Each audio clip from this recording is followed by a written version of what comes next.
Advocate അസ്ക, MV. ഗോവിന്ദനെ പോലെ പിണറായി വിജയനും ചില സന്ദർഭങ്ങളിൽ ജനസംഘവുമായിട്ടുള്ള സഹകരണം തുറന്ന് സമ്മതിച്ചിരുന്നു.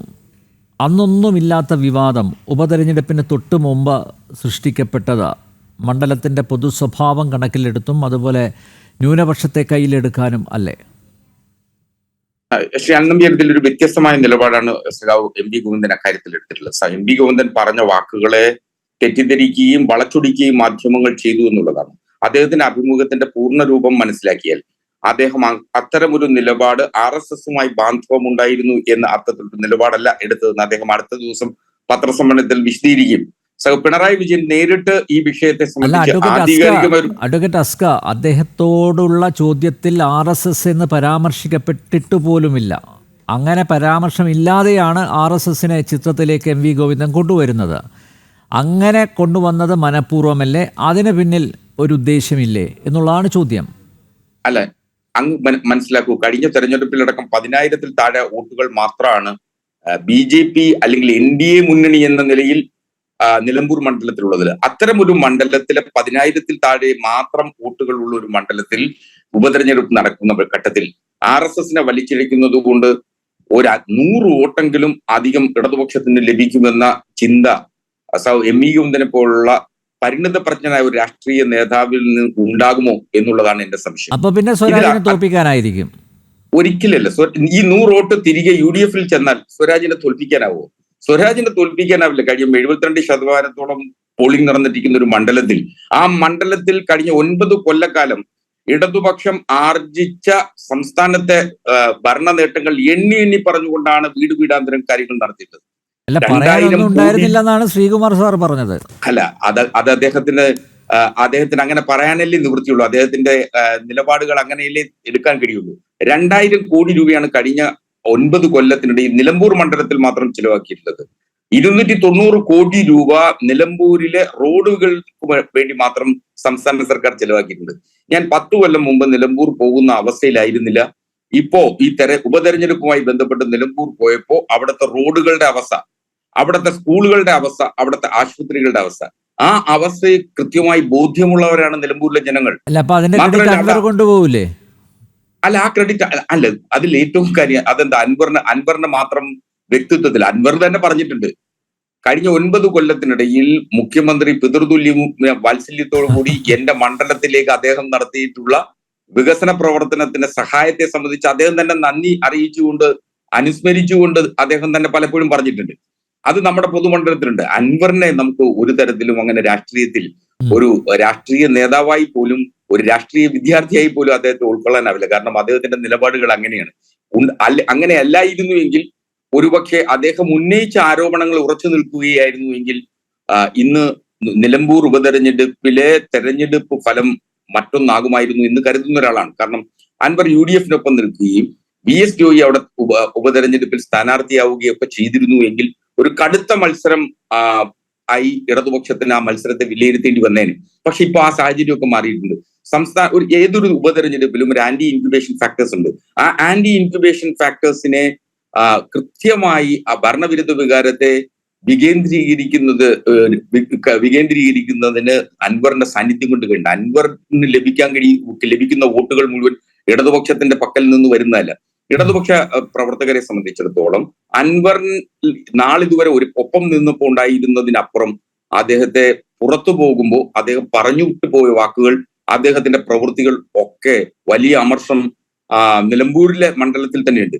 അപ്പോ അവരാരും അൻവർ നോട്ട് ചെയ്യുമെന്ന് ഞാൻ കരുതുന്നില്ല. മറിച്ച് അൻവറിന് ലഭിക്കാൻ കഴിയുന്ന വോട്ട് സംസ്ഥാന സർക്കാരിനെതിരെയുള്ള ഭരണവിരുദ്ധ വികാരത്തിന്റെ വോട്ടുകൾ അദ്ദേഹത്തിലേക്ക് കൂടി ലഭിക്കും. മറിച്ച് രണ്ടാമത് ലഭിക്കുന്നത് എന്ന് പറഞ്ഞാൽ പരമ്പരാഗതമായിട്ട് മുസ്ലിം ലീഗിന്റെ പ്രവർത്തകർക്ക് ആര്യാടൻ ഷൗക്കത്തുമായി കടുത്ത വിരോധമുണ്ട്. ആ ആര്യാടൻ ഷൗക്കത്തുമായിട്ടുള്ള കടുത്ത വിരോധം പരമ്പരാഗത മുസ്ലിങ്ങൾ, യാഥാസ്ഥിതിക മുസ്ലിങ്ങൾ, നിലമ്പൂർ മണ്ഡലത്തെ സംബന്ധിച്ച് മുസ്ലിം ന്യൂനപക്ഷങ്ങൾക്ക് ഭൂരിപക്ഷമുള്ള ഒരു മണ്ഡലം എന്നതിൽ ആ യാഥാസ്ഥിതിക മുസ്ലിങ്ങൾ UDF-ന് വോട്ട് ചെയ്യാതെ നിശ്ചയമായും അതൊരു പക്ഷേ അൻവറിലേക്ക് ഫോക്കസ് ചെയ്യും എന്നാണ് ഞാൻ കരുതുന്നത്. അത് ഇടതുപക്ഷത്തിന്റെ വിജയസാധ്യതയെ കൂടുതൽ പ്രകാശിപ്പിക്കുന്നു എന്നതാണ്. അവിടെ നിലമ്പൂരിൽ ഈ വിവാദങ്ങളൊക്കെ ഉണ്ടാക്കിയിട്ടുള്ളത് UDF-ആണ്. വിവാദങ്ങളുടെ തുടക്കം മുതൽ വിവാദങ്ങൾ ഉണ്ടാക്കിക്കൊണ്ടേയിരുന്നത് UDF-ആണ്. നമുക്കറിയാം ഏറ്റവും ഒടുവിൽ പെട്ടി വിവാദം വരെ ചെന്നെത്തുന്ന തരത്തിൽ വളരെ നിസ്സാരവൽക്കരിച്ച് കാണേണ്ട വിഷയങ്ങളെ പോലും വിവാദങ്ങളിലേക്ക് എത്തിക്കുന്നതിന് കിണഞ്ഞു പരിശ്രമിച്ചിട്ടുള്ളത് UDF ആണ്. വിവാദങ്ങളല്ല തെരഞ്ഞെടുപ്പിന്റെ ചർച്ചകളിലേക്ക് വരേണ്ടത്. ആ വിവാദങ്ങളെല്ലാം മണിക്കൂറുകൾ കൊണ്ട് കെട്ടടങ്ങി എന്നുള്ളതും നമുക്കറിയാം. വളരെ കൃത്യമായ അടുക്കും ചിട്ടയുമുള്ള ഒരു സംഘടനാ പ്രവർത്തനം ഇടതുപക്ഷത്തിന്റെ ഭാഗത്ത് നിന്ന് ഉണ്ടായിട്ടുണ്ട് നിലമ്പൂർ ഉപതെരഞ്ഞെടുപ്പിൽ എന്നാണ് ഞാൻ അതിനെ കാണുന്നത്. ഒരുപക്ഷെ RSS ബന്ധം അല്ലെങ്കിൽ RSSുമായിട്ടുള്ള സഖ്യത്തെ സംബന്ധിച്ച് MV ഗോവിന്ദൻ ആ സാന്ദർഭികവശാൽ ചർച്ച ചെയ്യപ്പെടുന്നതിന് അദ്ദേഹത്തിന്റെ വാക്കുകളെ മുഴുവനായി ഉൾക്കൊള്ളുന്നതിനപ്പുറം അത് ഒരു തരത്തിലും ഉപതെരഞ്ഞെടുപ്പിൽ നിലമ്പൂർ പോലുള്ള ഉപതെരഞ്ഞെടുപ്പിൽ ഒരുപക്ഷെ 30 മുതൽ 40% ഹിന്ദു നാമധാരികളുടെ വോട്ടുകളുള്ള ഒരു മണ്ഡലം തന്നെയാണ്. പക്ഷെ അതിനപ്പുറം അതിൽ BJPക്ക് സംശീകരിക്കാൻ കഴിയുന്ന വോട്ടുകളുടെ സാന്നിധ്യം എന്ന് പറയുന്നത് 6000-ഓ 7000-ഓ ആണ്. അതിൽ തന്നെ RSS കടുത്ത RSSകാരോ RSSന്റെ പ്രവർത്തകരോ ആയിട്ടുള്ളത് 2000 ആളുകൾ മാത്രമായിരിക്കും. അപ്പൊ ആ 2000 ആളുകളിൽ ഏതെങ്കിലും തരത്തിൽ CPM ചിഹ്നത്തിൽ വോട്ട് ചെയ്യുമെന്ന പ്രതീക്ഷ വെച്ച് പുലർത്തുന്ന ആളൊന്നും ആയിരിക്കില്ലല്ലോ ഗോവിന്ദൻ മാഷ കാര്യത്തിൽ പറഞ്ഞത് അദ്ദേഹത്തിന്റെ തുറന്ന നിലപാടുകൾ അദ്ദേഹം പറഞ്ഞു. അത് തെറ്റിദ്ധരിക്കപ്പെട്ടു എന്നുള്ളത് മാത്രമേ ഉള്ളൂ. എവിടെയാണ് കേരളത്തിൽ നമുക്കറിയാലോ കുപ്രസിദ്ധ കോലീബി സഖ്യം 1991 തെരഞ്ഞെടുപ്പിൽ വടകരയിലും ബേപ്പൂരിലും തിരുവനന്തപുരം ഈസ്റ്റിലും മഞ്ചേശ്വരത്തുമായി ഉണ്ടാക്കിയിട്ടുള്ള സഖ്യത്തെ സംബന്ധിച്ച് വളരെ പ്രഖ്യാതി. ഇത് ഞങ്ങളാരും പറഞ്ഞു വെച്ച് തുടങ്ങിയതല്ല. രാംപിള്ള സാറിൻ്റെതും അതുപോലെ തന്നെ രത്നസിംഗിൻ്റെതും കേട്ടുള്ള ആത്മകഥകളിൽ വളരെ കൃത്യമായി ഇത് സംബന്ധിച്ചിട്ട പരാമർശങ്ങളുണ്ട്. അത് കെട്ടടങ്ങിയ ഒരു വിവാദമാണ്. ആ വിവാദം ഇപ്പോൾ UDFനെ സംബന്ധിച്ചിടത്തോളം UDFനൊപ്പം തലേന്ന് രാത്രി വരെ നിന്നയാളെയാണ് UDF BJPക്ക് NDA മുന്നണിക്ക് സ്ഥാനാർത്ഥിയായി സമ്മാനിച്ചിട്ടുള്ളത്. തലേന്ന് രാത്രി വരെ UDF ക്യാമ്പിൽ നിൽക്കുകയും തൊട്ടടുത്ത ദിവസം രാവിലെ NDAയുടെ സ്ഥാനാർത്ഥിയായി വരികയും ചെയ്യുക എന്ന് പറയുന്നത് അവിടെ കൃത്യമായ ഒരു അജണ്ടയുടെ കൂടി ഭാഗമായിരുന്നു.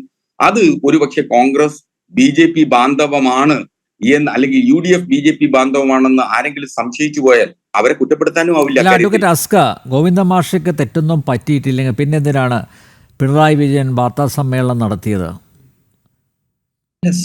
പിണറായി വിജയൻ വളരെ കൃത്യമായിട്ട് അത് പറഞ്ഞല്ലോ. എന്താണ് കേരള രാഷ്ട്രീയത്തെ സംബന്ധിച്ചിടത്തോളം 1977 മുതലുള്ള ആദ്യമായിട്ടാണ് പാർട്ടി സെക്രട്ടറി പറയുന്നതല്ല പാർട്ടിയുടെ നിലപാട്, ഞാൻ പറയുന്നതാണ് പാർട്ടിയുടെ നിലപാട്. അല്ല, അങ്ങനെ തെറ്റിദ്ധരിക്കേണ്ട അല്ല, എനിക്ക് തെറ്റിദ്ധാരണയൊന്നുമില്ല. അദ്ദേഹം പറഞ്ഞ കാര്യങ്ങളാണ് ഞാനിവിടെ ചൂണ്ടിക്കാണിക്കുന്നത്. പാർട്ടിയുടെ മുതിർന്ന PB അംഗം എന്ന നിലയിൽ കേരളത്തിലെ മുതിർന്ന ആരെയാണ് പാർട്ടി പ്രവർത്തകർ അനുസരിക്കേണ്ടത്, അല്ലെങ്കിൽ ആരെയാണ് പാർട്ടി പ്രവർത്തകർ വിശ്വസിക്കേണ്ടത്? ഇപ്പൊ ഗോവിന്ദൻ മാഷ് ഒന്നും അല്ല എന്ന് പിണറായി വിജയൻ തന്നെ തെളിയിച്ചു അല്ലേ? അല്ല, അങ്ങനെയൊക്കെ നിങ്ങൾക്ക് ആക്ഷേപഹാസ്യത്തിൽ അങ്ങനെയൊക്കെ പരിഹസിക്കാന്നേ. ആ പരിഹാസം രൂപേണ നമുക്ക് അതൊക്കെ പറഞ്ഞു നോക്കാം. ഗോവിന്ദൻ മാഷ് പറഞ്ഞത് തെറ്റിദ്ധരിക്കപ്പെട്ടു എന്ന് അദ്ദേഹം തന്നെ വാർത്താ സമ്മേളനത്തിൽ പറഞ്ഞല്ലോ. അതിന് തൊട്ടു മുമ്പ് പിണറായിയുടെ വാർത്താ സമ്മേളനത്തിന് തൊട്ടു മുമ്പ് തന്നെ അദ്ദേഹം അത് വിശദീകരിക്കണ്ടായി. അത് അദ്ദേഹത്തെ കൊണ്ട് നടത്തിച്ചതല്ലേ അങ്ങനെ ഒരു വാർത്താ സമ്മേളനം. എന്നിട്ടും അതിലൊരു വ്യക്തത വരാത്തത് കൊണ്ടാണല്ലോ അവസാനം രക്ഷാമാർഗം ഉപയോഗിച്ചത് പിണറായി വിജയൻ. അങ്ങനല്ല, ആരെങ്കിലും തെറ്റിദ്ധരിപ്പിച്ചാൽ അങ്ങനെ വാർത്താ സമ്മേളനം നടത്തുവാനും ആരെങ്കിലും നിർബന്ധിച്ചാൽ പത്രക്കാരെ കാണുകയും ചെയ്യുന്ന ആളൊന്നും അല്ലല്ലോ ഗോവിന്ദൻ മാഷ്. നമ്പ്യാരുമായി തന്നെ ഇതുപോലെ സ്വകാര്യ അഭിമുഖം അദ്ദേഹം നടത്തിയിട്ടുള്ളതും അങ്ങ് ജനം TVയിലൂടെ അത് പ്രസിദ്ധീകരിക്കുകയും ചെയ്തിട്ടുള്ളതാണ്. അപ്പോ അത് സംപ്രേഷണം ചെയ്യപ്പെട്ടുള്ളതും നമ്മളെല്ലാവരും അത് കണ്ടിട്ടുള്ളതാണ്. അപ്പോ അദ്ദേഹത്തിനോട് ചോദിക്കാതെ ആണ് എന്ന് അഭിലാഷ് മോഹനും പറഞ്ഞിട്ടില്ല. അഭിലാഷ് മോഹൻ വളരെ കൃത്യമായിട്ട് അത് സംബന്ധിച്ച് ഒരു നിലപാട് പിന്നീട് വാർത്തകളിലൂടെ വായിക്കുകയുണ്ടായി. അത് തെറ്റിദ്ധരിക്കപ്പെട്ടതാണ്. അതിന്റെ പൂർണ്ണ രൂപം മനസ്സിലാക്കിയാൽ എന്താണ് അദ്ദേഹം ഉദ്ദേശിച്ചത് എന്ന് ബോധ്യപ്പെടും എന്ന അർത്ഥത്തിൽ ആ ആങ്കർ തന്നെ മാധ്യമങ്ങളിലൂടെ പറഞ്ഞിട്ടുണ്ട്. അപ്പോ ഇതൊരു വിവാദമാക്കി നിർത്തിക്കൊണ്ട് അതിൽ നിന്ന് എന്തെങ്കിലും ന്യൂനപക്ഷ ഏകീകരണം ഉണ്ടാക്കാൻ കഴിയുമോ എന്ന് ശ്രമിച്ചത് UDF ആണ്. നിലമ്പൂരിലെ ഉപതെരഞ്ഞെടുപ്പിൽ ഇതുകൊണ്ട് എന്തെങ്കിലും നേട്ടം കൊയ്യാൻ ശ്രമിച്ചത് ഈ ഗോവിന്ദൻ മാഷ് പറഞ്ഞിട്ടുള്ള RSSനെ സംബന്ധിച്ചുള്ള പരാമർശം, ആ പരാമർശത്തിൽ ഏതെങ്കിലും തരത്തിൽ നേട്ടം ഉണ്ടാക്കാൻ കഴിയുമോ എന്ന് ശ്രമിച്ചത് UDF മാത്രമാണ്. അതായിരുന്നു നമുക്ക് മുന്നിൽ തെളിഞ്ഞു വരുന്ന രാഷ്ട്രീയ ചിത്രം. ഇവിടെ UDF പരാജയ ഭീതിയിലാണ്. UDF ആ പരാജയ ഭീതിയുടെ ആ കത്തിക്കരിയുന്ന മണം UDF പുകയുന്ന മണം അവർ കേട്ടുകൊണ്ടേയിരിക്കുകയാണ്, അവർ മണത്തുകൊണ്ടേയിരിക്കുകയാണ്. അതുകൊണ്ടാണ് അവർ ഇത്തരത്തിൽ ഓരോ നിമിഷവും വിവാദങ്ങളുടെ പിന്നാലെ പോകുന്നത്. രാഷ്ട്രീയം പറയുകയും കൃത്യമായ രാഷ്ട്രീയം ചർച്ച ചെയ്യപ്പെടുകയും ചെയ്യുന്നു. അതിന്റെ ഫലം ഇതേ വേദിയിൽ കാണേണ്ടതാണ്. അല്ല, നിലമ്പൂരിൽ ഇതേ നമുക്ക് ആരാണ് കരിഞ്ഞത്, എന്തുകൊണ്ട് കരിഞ്ഞു എന്നൊക്കെ ചിലപ്പോൾ വിശദീകരിക്കേണ്ടി വരും. അല്ല, നിശ്ചയമായി 23-ന് വളരെ ആത്മവിശ്വാസത്തിലാണ് സ്റ്റാലിൻ നമ്പ്യാർ ഇടതുപക്ഷ ക്യാമ്പ്. കാരണം വളരെ കൃത്യമായ ഒരു രാഷ്ട്രീയ ജനങ്ങളുമായി സംസാരിക്കുന്നതിനും പങ്കുവയ്ക്കുന്നതിനും സംവദിക്കുന്നതിനും ഇടതുപക്ഷത്തിനായിട്ടുണ്ട് എന്നുള്ള ആത്മവിശ്വാസം. സ്വരാജിനെ പോലൊരു സ്ഥാനാർത്ഥിയെ പ്രഖ്യാപിച്ചത് വഴി ലഭിച്ചിട്ടുള്ള വലിയ സ്വീകാര്യത ആ മണ്ഡലത്തിലുണ്ട്. ആ സ്വീകാര്യത നിഷേധിക്കാനാണല്ലോ. ചെറുപ്പക്കാർക്കിടയിലും മുതിർന്നവർക്കിടയിലും ഒരേപോലെ സ്വീകാര്യത ലഭിച്ച ഒരു സ്ഥാനാർത്ഥിയുണ്ട്. ആരായിരുന്നു എന്ന് ചോദിച്ചാൽ അത് എം സ്വരാജ് തന്നെയായിരുന്നു. അതൊരു സ്ഥാനാർത്ഥി നിർണയത്തിൽ ഇടതുപക്ഷത്തിന് എപ്പോഴും കിട്ടുന്ന മേൽക്കോയ്മ ആ സ്ഥാനാർത്ഥി നിർണയത്തിൽ ലഭിച്ചു എന്നുള്ളതാണ് ഒരു വസ്തുത. ആ വസ്തുതകളായി തന്നെ നമുക്ക് ഒരൊറ്റ കാര്യം കൂടി അൻപ്, തലേ ദിവസം ഗോവിന്ദ മാഷ് പറയുന്നു RSSുമായിട്ട് പണ്ട് സഹകരിച്ചു എന്ന്. പിറ്റേ ദിവസം പിണറായി RSSനെ അധിക്ഷേപിക്കാൻ വേണ്ടി മാത്രം ഒരു വാർത്താ സമ്മേളനം വിളിച്ച് കൂട്ടുന്നു. ഇതൊക്കെ ഒരു ഒരു ഒരു ഒരു ഒരു തിരക്കഥയുടെ അടിസ്ഥാനത്തിൽ നടത്തിയതുപോലെ സംശയിച്ചാൽ അതിനെ കുറ്റം പറയാൻ പറ്റുമോ? അല്ല, തലേന്ന് രാത്രി അതൊരു ഒരു തീരുമാനിക്കപ്പെട്ടതോ അല്ലെങ്കിൽ മുൻ നിശ്ചയപ്രകാരമുള്ള ഒരു അഭിമുഖമായിരുന്നില്ല ഒരു ചാനലിന് ഗോവിന്ദ മാഷ് നൽകിയിട്ടുള്ളതെന്ന് അദ്ദേഹം തന്നെ പറഞ്ഞിട്ടുണ്ട്. അല്ല, ആ അഭിമുഖത്തിൽ തന്നെ RSSനെ കുറിച്ചൊന്നും ചോദിക്കുന്നില്ല. ചോദിക്കാതെയാണ് RSS എന്ന പേര് MV ഗോവിന്ദൻ അവിടെ അദ്ദേഹം മനഃപൂർവ്വം അങ്ങനെ ഒരു പരാമർശം നടത്തുന്നത്. അത് ശരിയല്ലേ? അത് അംഗീകരിക്കുന്നുണ്ടോ? അല്ല, അത് ഈ രാഷ്ട്രീയം ചർച്ച ചെയ്യുമ്പോൾ അവിടെയാണ് ചില സംശയങ്ങൾ ഉയരുന്നത്. എന്തിന് RSSന്റെ പേര് MV ഗോവിന്ദൻ ഉപയോഗിച്ചു എന്നുള്ളത്. അല്ല, അതിലൊരു ക്ലാരിറ്റി ഇതുവരെയായിട്ടും വന്നിട്ടില്ല. രാഷ്ട്രീയം ചർച്ച ചെയ്യുമ്പോൾ 1977 തെരഞ്ഞെടുപ്പും അതിന് 1975 ഉണ്ടായിരുന്ന അടിയന്തരാവസ്ഥയും അതിനുശേഷം 1991 വന്നിട്ടുള്ള അവിശുദ്ധ കോലീബി സഖ്യവും ഒക്കെ ചർച്ച ചെയ്യപ്പെടുമല്ലോ.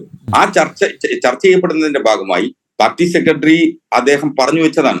അതിനെ തെറ്റിദ്ധരിക്കുന്ന തരത്തിൽ മാധ്യമങ്ങൾ പിന്നീട് വളച്ചൊടിച്ചുകൊണ്ട് ഗോവിന്ദൻ മാഷ് പറഞ്ഞു CPM RSS ബന്ധമാണ്. CPM RSSുമായി ഒരു ഘട്ടത്തിലും ഒരു തലത്തിലുമുള്ള സന്ധി ചെയ്തിട്ടില്ല എന്നുള്ളത് കേരള രാഷ്ട്രീയവും ഇന്ത്യൻ രാഷ്ട്രീയവും പരിശോധിക്കുന്നവർക്കറിയാം.